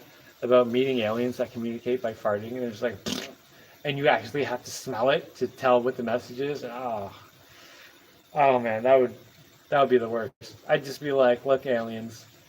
I mean, I'm excited that you're aliens, and I'm really excited about aliens in general and meeting it. Hey, this is an amazing thing. But it's just not going to work out. I'm sorry. You have to go back to your home planet. Sounds like it's time for another island update tour video. Yeah, maybe. I don't know. I did one not too long ago. I feel like I should have more stuff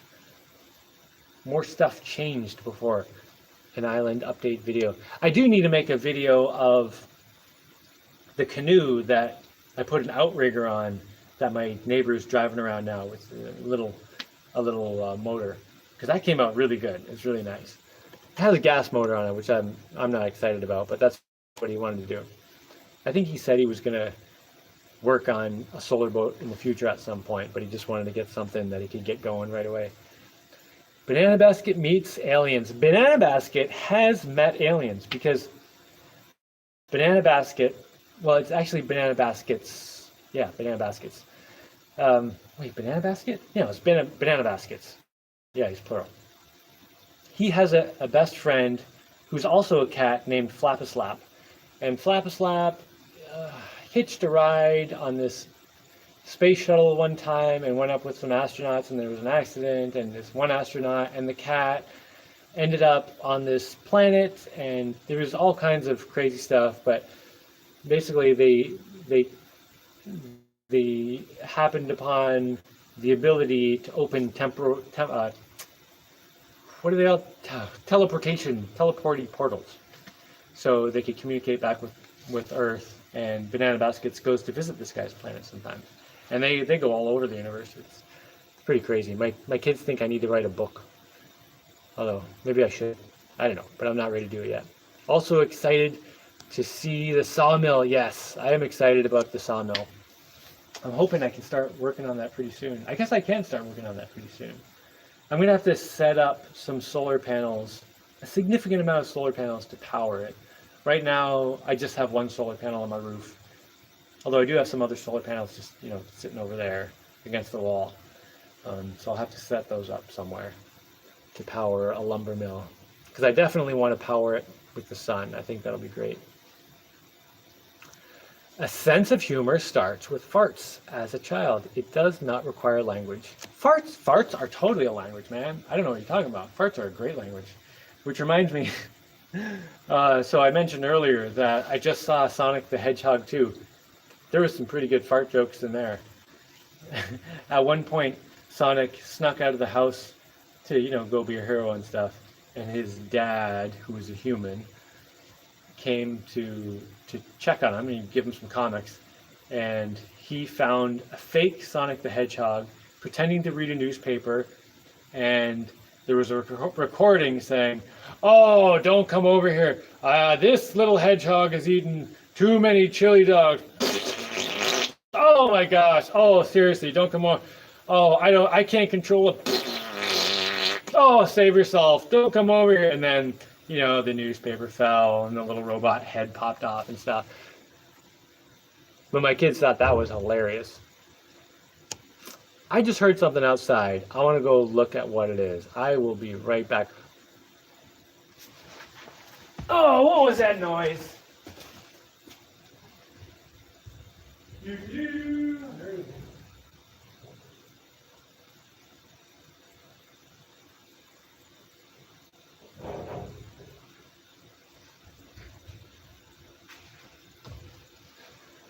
Okay, just a bird. It was a big bird, though. There's some big birds here. They're really cool birds. There were, when I was building this house, the cathedral, there was some kind of hawk up on the top of the mountain. A hawk or a falcon? I don't know. Some big bird of prey. Definitely a bird of prey. Had the claws and stuff. Really pretty. And it had 2 babies. And I saw the eggs, and then a couple weeks later, I saw the little baby birds, and then the 3 of them were kind of flying around a little bit, and now they're all grown up. So I think that the parent is gone, because I mostly only see 2. There could still be 3 around, but there are two of these big birds of prey that fly around, hang around here a lot. Maybe they'll have more babies. Whenever birds make a nest, I always kind of like tell my kids not to go there, and just kind of gives them a little spot to do their thing and have their babies and hatch them and everything. Because I don't need to be like, I don't want to live in nature and just like obliterate all the nature around me. I want to live in harmony with the stuff that I like. Oh, and this reminds me of something else. So I just heard a noise outside. It was just a bird. 2 weeks ago, I heard a big crash outside, and I guessed that it was maybe a bunch of coconuts and part of a coconut tree falling, and it was like a clump of like 10 coconuts that fell off all at once, and like a coconut palm frond thing. Uh-oh, I'm buffering. I must be getting slow signal. Let's see. Will you ever try to use a hydrofoil on your custom boat?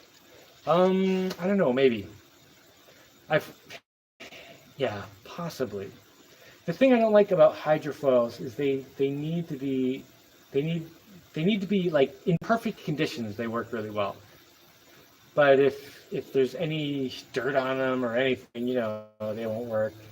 And then also, if you're not using them, they stick way down, so you can't go into shallow water. So I don't know. Maybe in the future I'll deal with that a little bit. Although I was saying before, what I want to build more than a hydrofoil is a ground effect vehicle, like a low-flying airplane. So I think that would be super fun. I was in outer purgatory. I don't know what he's talking about. Make a tracked power barrow for moving lathe. I've already moved the lathe. It's already moved. Have you tried battery-powered kayaks? Well, I have. You want to see my kayak motor? Hold on. I'll get my kayak motor. I'll be right back.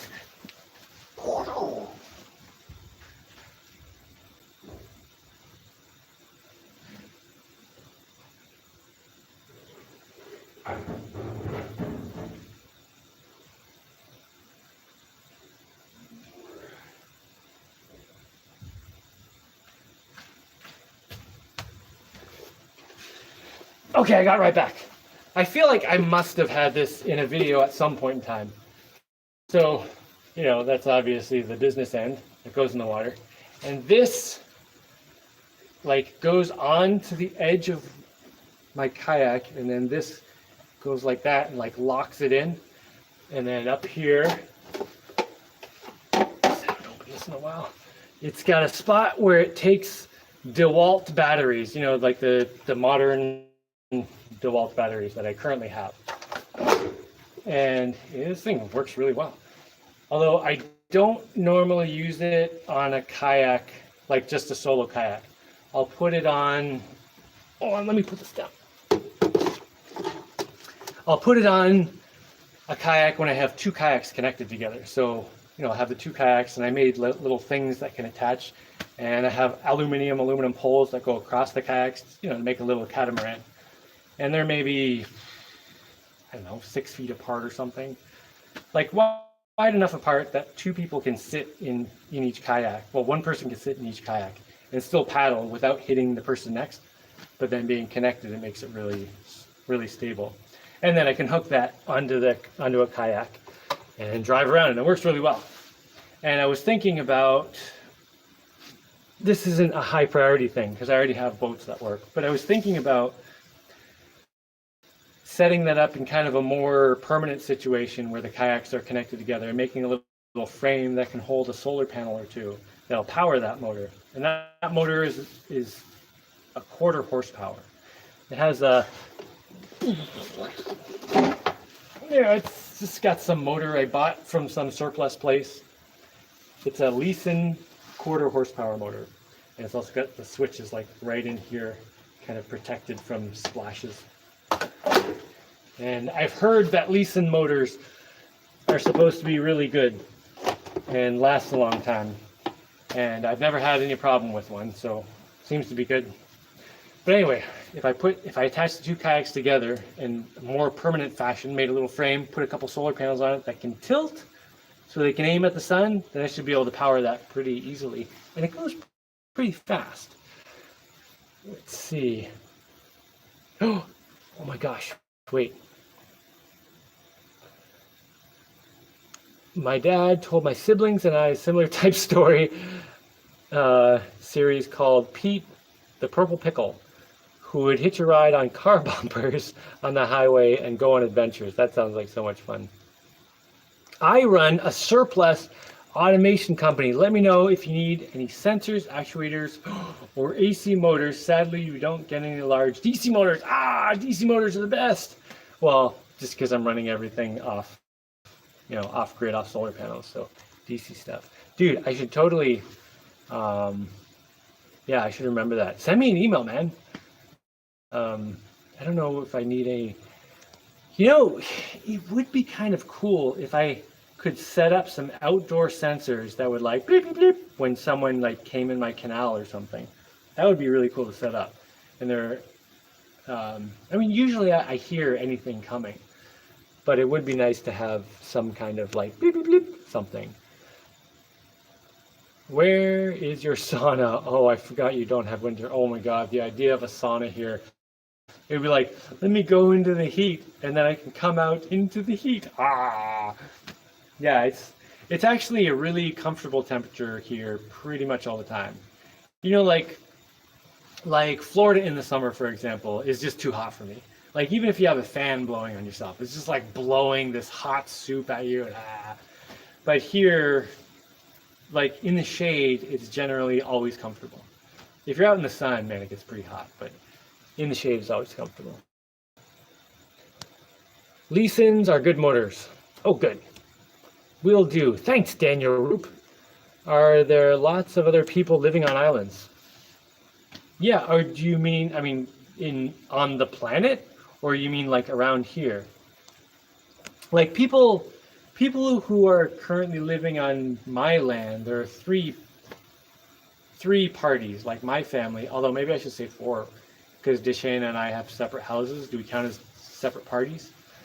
So besides my family, there are 2 other parties, and parties is either individual or family, whatever, living on my land, just, you know, probably temporarily, but maybe indefinitely, you know, until they either buy some other land or just stay until they die or something. I don't know. We don't really have a specific set thing. But then just in this area, yeah, there are people living. It's not a densely populated place at all or anything like that. Like but there are people living on the islands around here.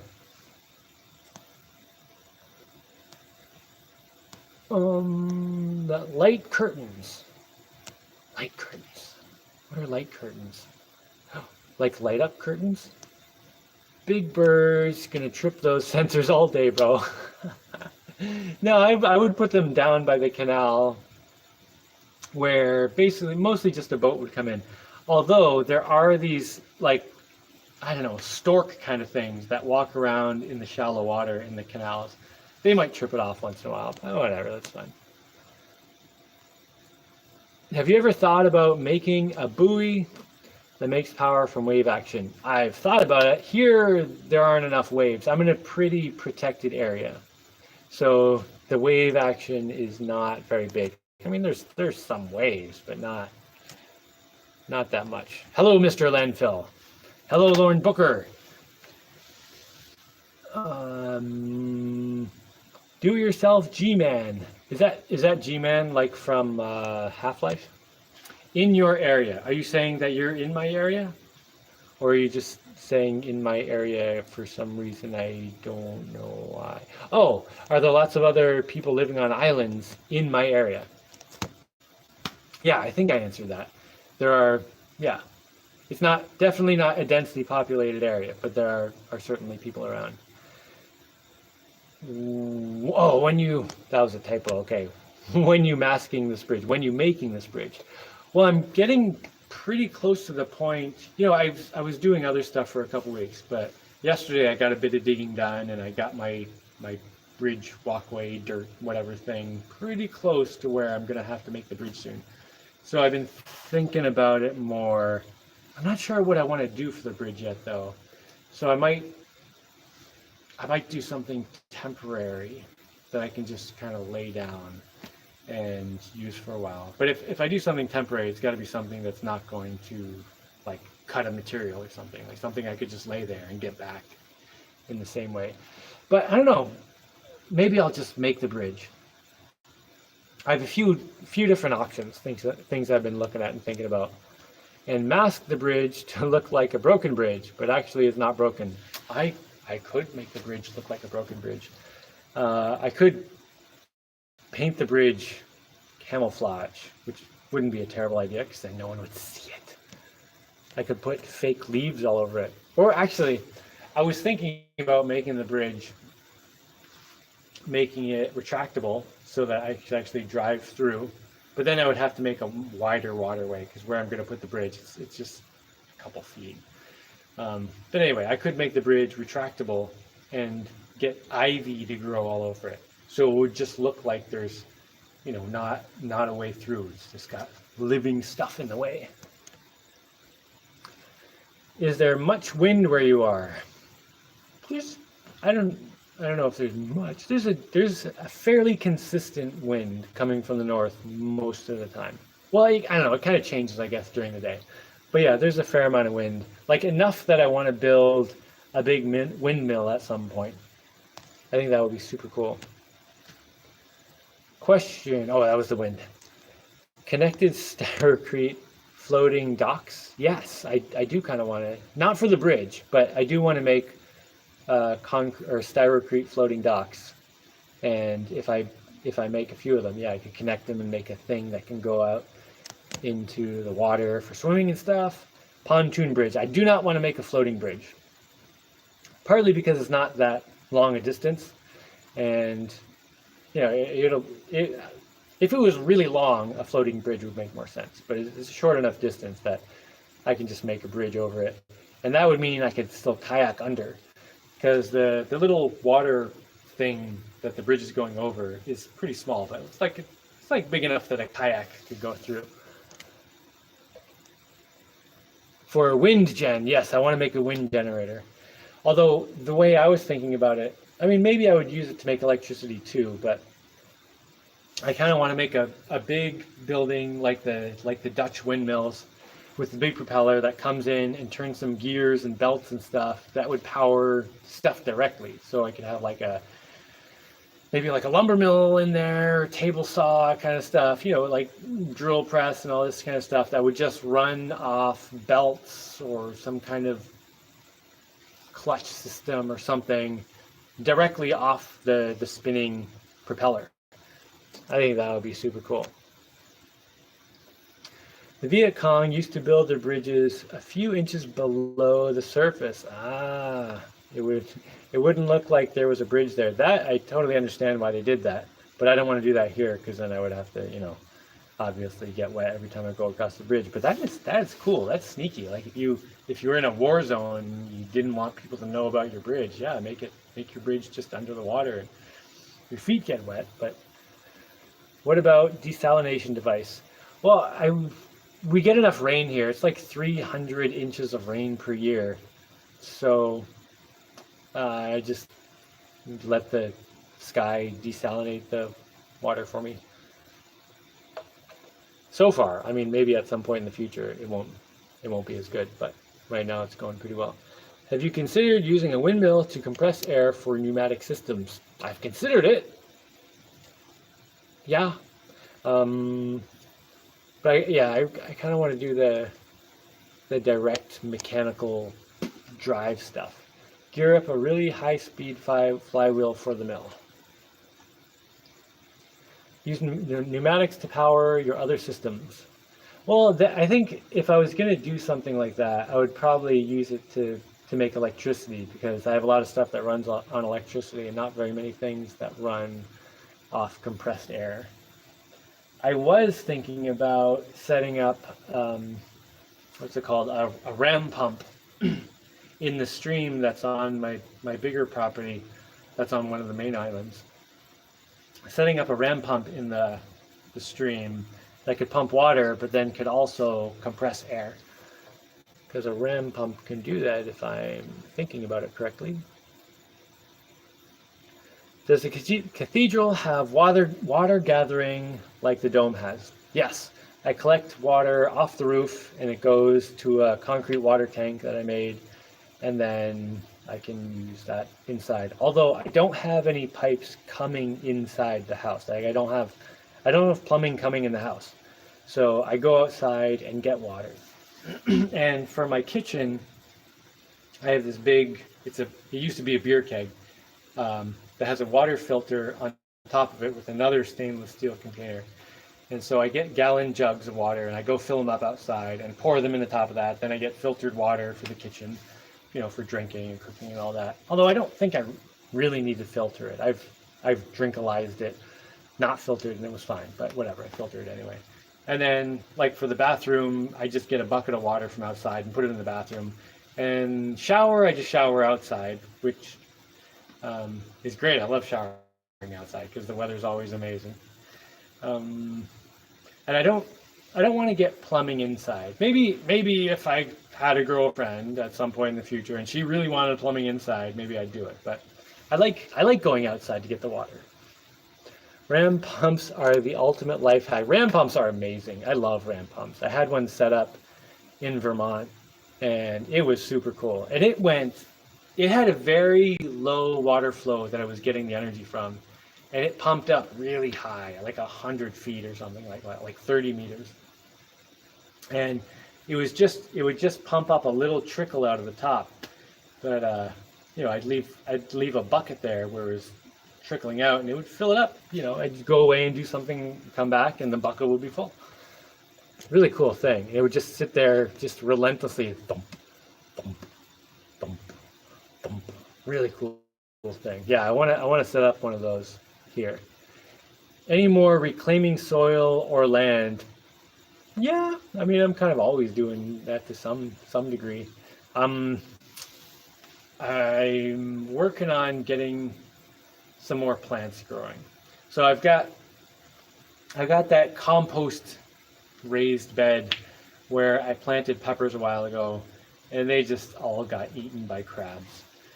And well, I protected one with a piece of PVC pipe that I put around it, and it survived, and it's growing. So the other day I made a video about this actually, so I guess I'll upload that soon. But I planted a bunch more pepper plants inside PVC to keep the crabs from getting to them, and some watermelon seeds. And I also did some other, landscaping stuff that I've been not keeping up with. And then, yeah, I'm, doing some digging, making a pathway through a bit of swampy land, so you don't have to walk through the mud to get to the other island, where I'm going to build a bridge to the other island, and I'll build up the dirt enough that you can, walk across without getting muddy feet, because it's through an area that is underwater during low tide or high tide. During low tide, it's totally above the water, but that means it's often muddy. So, I'm building up the land there where I'm going to put the bridge. All right. Well, it's like 1 o'clock almost. All right. 2 more questions, and then I'm going to take off. Or maybe 1 more, if no one has it. Or if no one has any questions, then fine then. No interruptions. Excellent live session. Thanks. Well, you're welcome, Dan. I'm glad it went well. Okay. What are you doing after we finish asking random questions? I'm gonna yawn, because in my real life, I don't usually talk that much. When I talk a lot, I start getting yawny. Let's see. I'm gonna go to the store and get some food. And I'm gonna pick up my kids and everyone. No, I'm not doing a nap. I'm gonna wait till the end of the day. So I'm gonna go to the store and get some food. Yeah. And have you ever watched Moon? What is Moon? Oh, the movie Moon. Is that what you're talking about? The movie Moon with Sam, whatever his name is? Yeah, I totally saw that. If you're talking about the movie Moon with the guy, I was about to give away the plot of the movie, which I shouldn't. Yeah. So there's a guy on the moon, and I don't want to say anything else because I'll give away the plot. But I did watch it. I thought Deshana was your girlfriend. Deshana is not my girlfriend. To sum it up, to sum up my and Deshana's relationship briefly, I would basically say I traded her a house for some kids. I mean, that's a very, what's the word? That's a very simplified version of it, but that's basically our deal. We don't actually get along in a boyfriend-girlfriend sort of situation, which we've always known, which is fine. But we do have a lot of similar life goals, so we can work together on a lot of things. It's just we can't live in the same house without going crazy. Have you ever thought of setting up a water wheel so that when there's no sun, you can still attain power? Yes. Not here because I don't have a stream here, but at my other property, I want to set up some stuff over there. I'm just not ready to do it yet because I want to get stuff set up around my main place. I want to finish this building, get more food growing. That's actually a big thing right now. Is I want to get food going more. So I've been working on planting more fruit trees that I'm not going to get anything from for a few years, and then testing out different spots to grow sweet potatoes or yampi. Yampi is another potato-y kind of thing, and yucca and beans, and I can't get popcorn to grow anywhere. Why won't my popcorn grow? I'm still working on that. Although I have a bunch of beans growing in one spot, and beans are supposed to put nitrogen in the soil, which is supposed to be good for corn. So maybe next year or in a few months when I plant popcorn, it'll grow better. I don't know. Or maybe they do something to popcorn so it won't grow. I don't know. She just wants that genius juice. Yes, Deshana just wanted me because she wanted to have kids that are strong and smart, and she's like, you are the genetic material that I want for my babies. And that is it. She actually asked me to have kids with her, and then she asked me first, and then we discussed it. And nitrogen is what makes corn grow. Okay, so I need to get my beans growing. Actually, I've had beans growing right in front of the house for a while, so maybe I should plant corn there again, popcorn, and maybe it'll grow there better. What about pea? Pea has lots of nitrogen in it, right? Can I pea on the ground for a while and then the corn will grow? I don't know. I'm just gonna keep working on this stuff. If anyone knows anything about growing corn though, send me an email or something, because I don't know what I'm doing. Have a beautiful day, Jaimie. Thanks for teaching me the ABCs, ethos. I learned a word today. Yeah, ethos. This is a good word. I gotta remember that one too. And you're very welcome. How is the houseboat going? The houseboat is gone. I've given it away. Mighty nice of you at Tenerife. I've had a girl like that wants the genetic, but doesn't want it. So the sauce rocks. So you knew a girl who wanted your genetics, but not you. Did you have kids with her? Because I'm just wondering. Because like with Deshane and I, she didn't just want me. She wanted my genetics, but she also wanted me to be a dad to our kids. Because she's like, you're going to be a good dad. Like, we don't get along with each other, but you'll be a good dad and you have good genetics, so we should have kids. And, you know, we just came to an agreement. Which I would say wasn't how either of us envisioned our life going, but it was like, well, seems like a pretty good option. Let's just do it. Anyway, you know, life happens and you figure out the best options you have and do it. You could try doing what the natives did and put fish underneath it. Oh, underneath the corn, right. I could get some fish, bury them in the ground, then plant corn on top of it. Seaweed is a great source of nitrogen. I can definitely get some seaweed. Mix that into the ground or just put it under. Also fish carcasses. No, oh, the sauce. You did not want to have children with this lady, I understand. The children are blessed, couldn't be better. Yeah, my kids have a pretty good deal, I think. Like, they have two parents who are friends who like are working on similar goals, like trying to make our lives better. You know, I think it would be nice if my kids could see like a real loving relationship between a man and a woman. But, you know, life's not perfect. Things don't turn out perfect. I think they have a pretty good deal. Things could always be better though. The air is full of nitrogen. You need nitrogen fixing plants. Yeah, beans. That's why I'm going to plant the corn on where the beans have been. You have to be careful not to add too much nitrogen. Yeah, I'm still learning this whole farming thing. I have a lot to learn there. Okay, I've gone over 2 hours now. People must be sick of hearing my stupid face. So I'm going to take my stupid face to the store and go get some food. And everybody, Comfrey is a good nitrogen fixer. If you remember that. Everybody have an excellent day or afternoon or morning or evening or night or midnight or depending on where you are on the planet. And have a great day. And I'm going to go have a great day too. And I might do some yawning because I didn't sleep last night very well. But that's okay. I'm going to stay awake till nighttime. Oh, you could also try doing what the housewives do and talk to my plants. Oh, when I talk to them, I'll breathe carbon dioxide on them. Right. Okay. Bye, everyone. Where's the button? There's a button. Oh, yeah. I know how to turn this off. I don't know how to start it right, but I totally know how to turn it off. Okay.